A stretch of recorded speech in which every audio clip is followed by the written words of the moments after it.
It's rainy afternoon here in Hinaguan. At andyan na yung ating mga guests. Umuulan na mga Bex. Hi! Mga taga-asa mo? Gitagong. Hi mga Bex. Hello po. Pasok. Welcome to Hinaguan. Hi. Naku, umuulan na. So tayo na naman na may kasalanan at umuulan. Umuulan na. Ang daming Bex. Pasok lang. Hello po. Welcome to Hinaguan. Hi girls. Naku, umuulan. Halapak abs. Hi.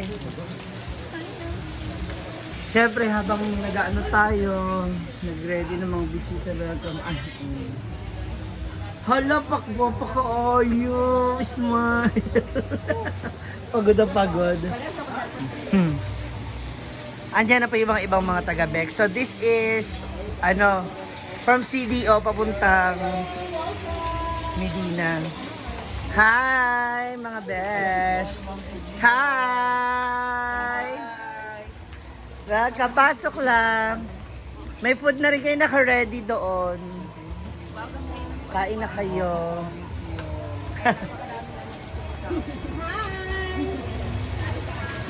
Ayun na yung ating mga sisters. Ang dami po nila. 2 bus yan sila.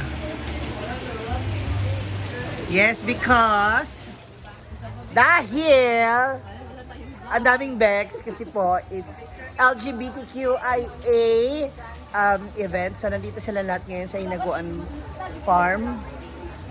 Yes, kasi meron silang meeting or agenda. Yan. Hi, ali. Halika na. Mga taga-asa mo. Libertad. Saan yun? Sa Misamis, Oriental. Sa Painitaw. Papunta Initaw. Hi! Ay! Hi! Welcome to Hinaguan. Hala! Wow! Mukhang may Miss Gay yata ngayon So well. Yan, andito na po sila. Hi! Good afternoon. Oh, ang bilis mo naman. Ang bilis nyo naman. Bakit? For what?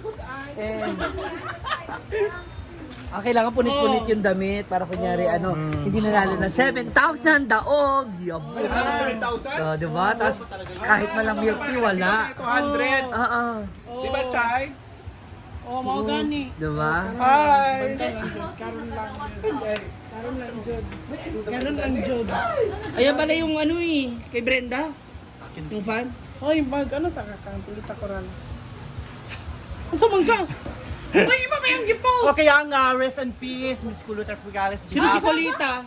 Rest in peace, Miss Pilita, on behalf of the singer-songwriter, the comedian, and the icon of the showbiz industry. Rest in peace, Miss Pilita.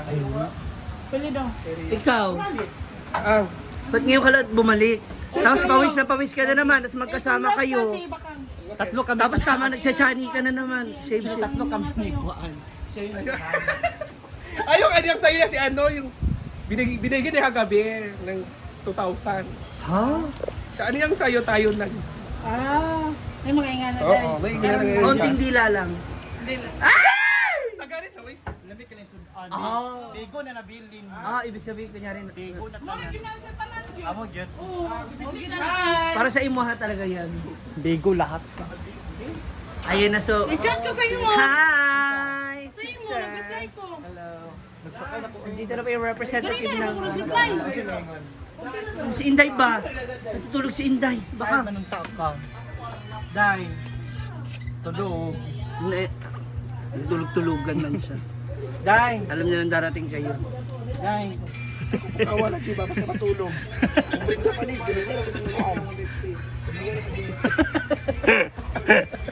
Hindi ka niya na-miss, Day. So ba? Kasi si Oyo ngayon lang ulit nagpunta. Kaya nga. Ano naman kasi ginawa mo doon? Busy. Busy lang din ang buhay. Ha? Kailangan kasi maging busy eh. How true, nagkita raw kayo ni... Hindi?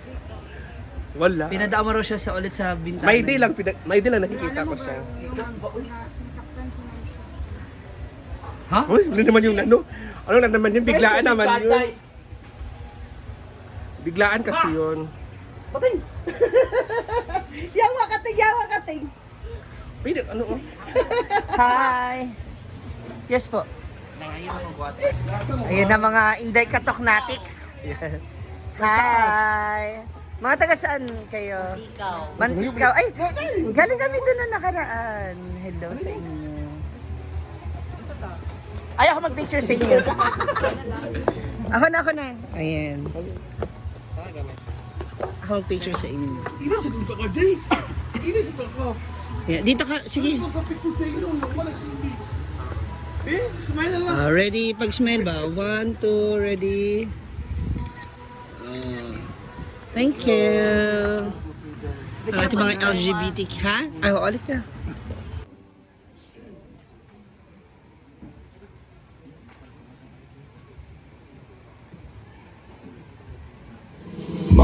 Tag-iya aning Hinaguan Nature Park. For sure na ilan na ninyong tanan atong tawgon si Brenda May.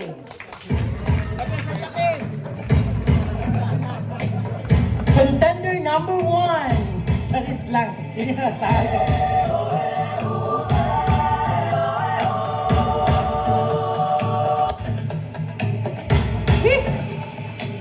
Hi.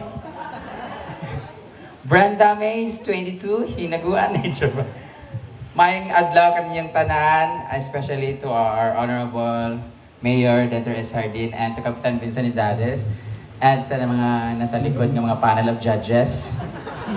Ang atong mga trio, taga-Pacquiao. Charot lang. Joke lang. Hello sa lahat ng mga LGBTQ members sa buong Misamis Oriental. Di na ako dugayon pa, kaya wag ko ganahin, pero bayot ang matubang. Uy, laki ka diha. Charot lang. Welcome to Hinaguan Nature Park. My name is Brenda May, sa mga wala pa kaila sa ako. Thank you so much for choosing Hinaguan Nature Park as your venue para sa inyong unsa may buhaton nga meeting karon. Thank you so much Team Paglaom o ang ako lang karon nga unta kung unsa man inyong pagamitingan or tumong ani nga inyong gatherings karon ay mahimong successful o mahatag ang tanan concerns o masulbad.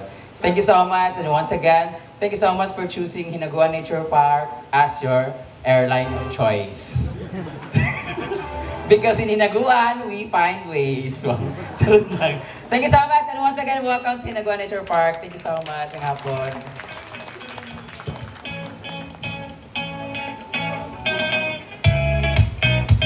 Wala akong kabalo sa ilang name, kung sa ilang pangalan sa group dito sa Sugbong Kugon. Hapon, sir. LGBT sa Sugbong Kugon. Actually, may organization na may Sugbong Balangaw ang pangalan.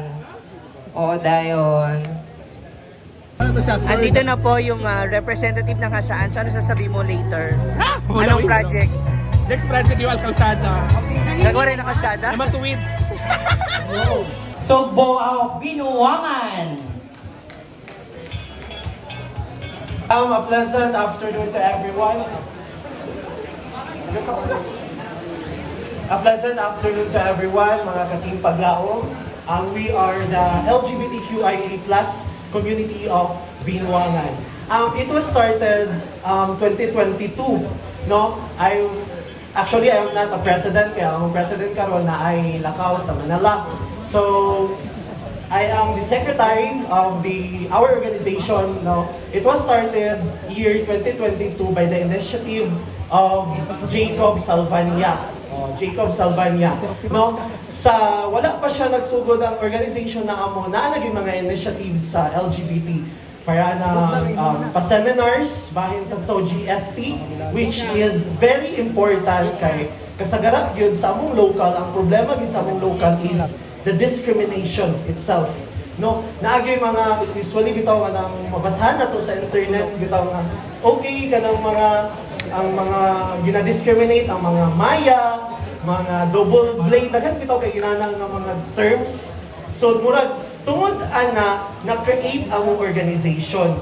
So, by that, pagka-create sa organization, paspas kaayo ang time frame sa pag-create kay nag-create dahil may bylaws. Kay naami ginaapas sa first district nga kami ang makahimog initiative na first ever nga session or seminar sa SOGI SC, which it lasts 2 months. No? And we completed the SOGI SC, the whole session for almost 2 months and 4 meetings. And at first, like, feature siya sa Bahaghari site, Bahaghari.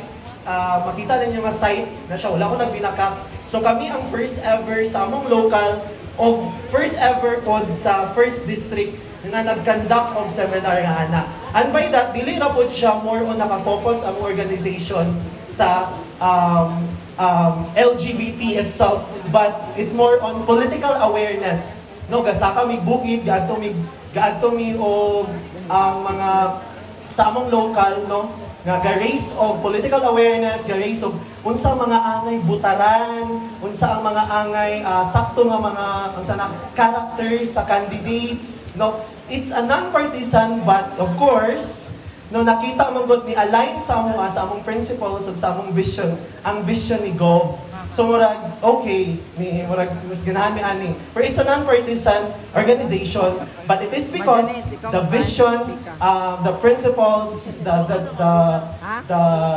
advocacy na gina-raise sa mga local leaders murag ni align siya dito mi ni Dapig. So of course, makita nimo sa mo ang Facebook page, the LGBTQIA+ community of Binuangan. You can search it. It's not just the focus siya sa LGBT itself, sa awareness, but it's more on social awareness, political awareness, ano siya. So, ganun gina-share na ko ni siya. I encourage you all that the LGBT, dili lang siya, naka-focus lang ta sa ato ang self or sa ato ang, no, sa ato ang ginapaglaban as a LGBT. But of course, dapat we must engage in the community.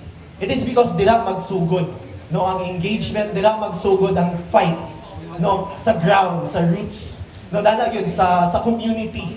Kay dili man nato ma-achieve atong vision, ang atong goals or ang ato ang pangandoy sa atong community kung dili po ta mag-participate socially and politically. No, because politics is everything. So, thank you so much sa pag-invite, labi na ni Ma'am Ayan and the officials, especially kay Mayor, kay Gov Peter Onabia. It is because this is the opportunity to us sa among local kay kanang makahatag siya o kanang palami na sa pagila-ila, collaboration, ano siya. So,